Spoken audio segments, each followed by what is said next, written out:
안녕하세요. 아직 목감기가 낫지 않은 주한입니다. 아직 콧물이 나고 가래가 있어서 그런지 목소리가 여전히 돌아오지 않았습니다. 그래서 오늘은 자기 전에 읽으면 좋은 책들을 소개하는 시간을 가져볼까 해요. 혹시 주무시기 전에 유튜브 보시는 분들 계신가요? 아마 대다수라고 생각을 합니다. 저도 그래요. 사실 책을 더 많이 읽어야 되는데 유튜브를 보면 1시간, 2시간 후딱 가고 잠도 안 오고 오히려 쌩쌩해지더라고요.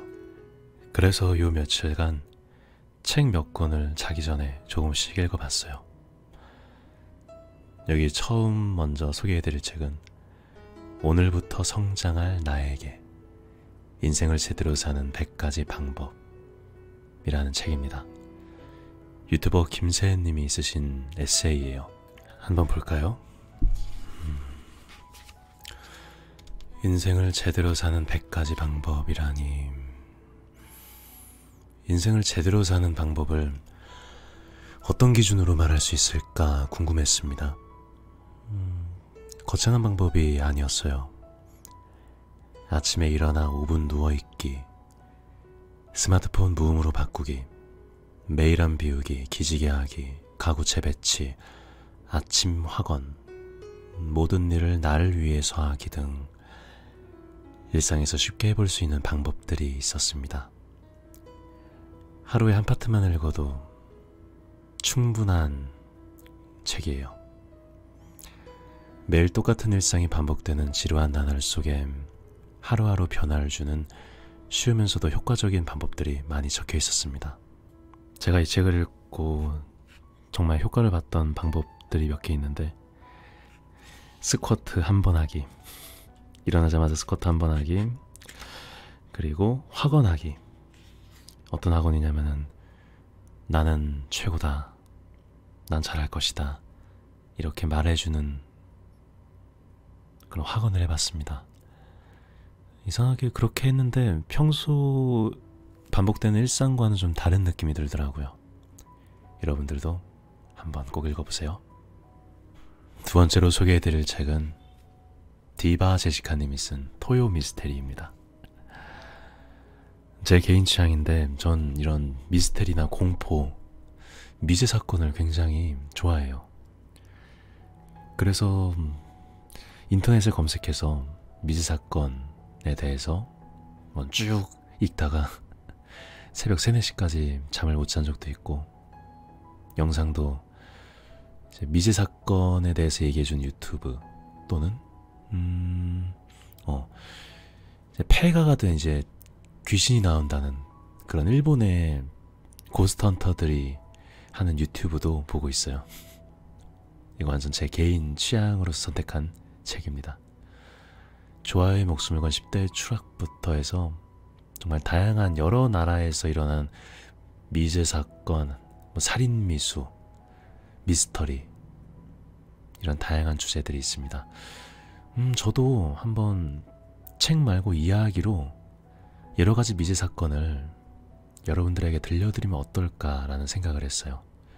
또 제가 추정 60분 내레이션 진행을 했었기 때문에 추정 60분 느낌으로 한번 영상을 제작해보면 어떨까, 그런 생각이 들었습니다. 잠자기 전에 미제 사건 하나씩 보시면은 즐거울 거예요. 무서운 거를 싫어하시거나 그런 분들은 좀 비추천합니다. 세 번째로 소개해드릴 책은요, 생택지 페리의 문장들이라는 책입니다. 여기 조그맣게 써있네요. 인생의 사막에서 의미를 발견하다. 사막, 비행기 하면 떠오르는 작가가 바로 앙투안 드 생텍쥐페리죠. 전 생텍쥐페리의 작품을 읽어본 적이 없어요. 어린 왕자도 안 읽어봤고, 유명한 몇몇 장면은 알지만 책을 제대로 읽어본 적은 없습니다. 그래서 생텍쥐페리에 대해서 많이 궁금했어요. 아직 읽고 있습니다. 네, 자기 전에 조금씩 읽고 있어요. 요즘엔 뭔가 조용히 생각을 하거나 사색에 잠기는 일이 없었는데 자기 전에 생텍쥐페리의 문장들 이 책을 읽고 사색에 잠기는 경우가 많았어요. 좋은 문장들이 너무 많습니다. 지금 아시안컵이 한창이잖아요. 우리나라는 아시안컵 64년 만에 우승을 목표로 하고 있는데 생텍쥐페리의 문장 중에 이런 글이 있습니다. 우리가 미래를 예측하는 것이 아니라 그것을 형성하는 것입니다. 다음 네 번째로 소개해드리는 책은 오디세이아입니다. 제가 정말 자신있게 추천하는 책인데요. 책 내용도 재밌을 뿐더러 이게 서사시 형태로 되어 있기 때문에 처음에는 조금 읽기 어려울 수 있어요. 그래서 졸립니다. 저도 처음에 읽을 때는 이게 서사시 형태로 좀 옛날 말이 막 나오고 무슨 말 하는지도 잘 모르겠고 굉장히 안 읽혔거든요. 그래서 몇 쪽만 읽어도 막 잠이 막 쏟아졌는데 익숙해지니까 정말 이만큼 재밌는 서사시도 없습니다. 인류의 고전이죠. 오디세우스가 트로이 전쟁이 끝난 후에 자기 고향으로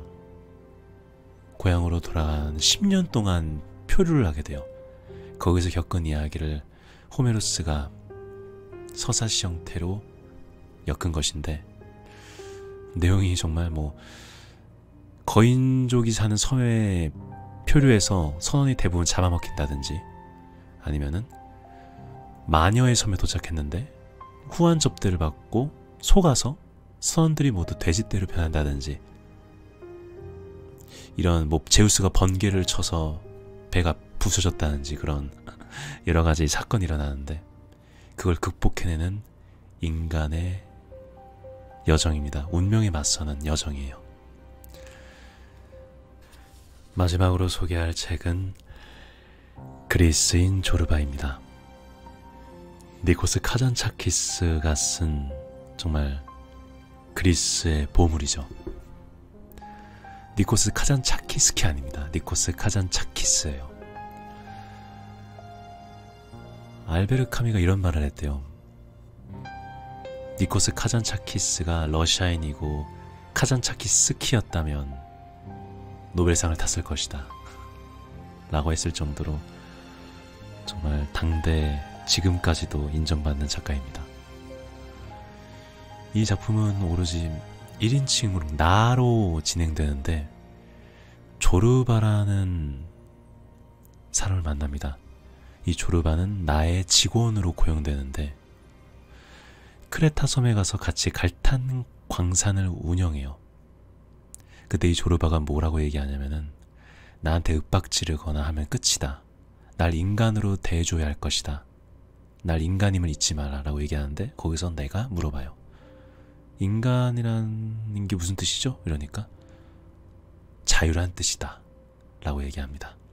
이 책을 관통하는 주제예요. 이렇게 해서 그리스인 조르바, 오디세이아,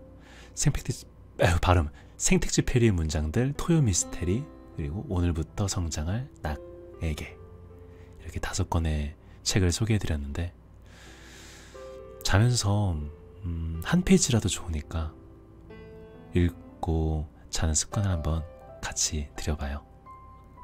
아이고 쓰러졌네. 잠시만요. 마지막 인사를 하고 끝내려고 했는데 네, 자 안녕. 아이고 다시 네, 그럼 이제 가보겠습니다. 편안한 밤 되세요. 좋은 하루 되시고 안녕. 다음에는 목 컨디션 빵빵하게 해서 돌아올게요.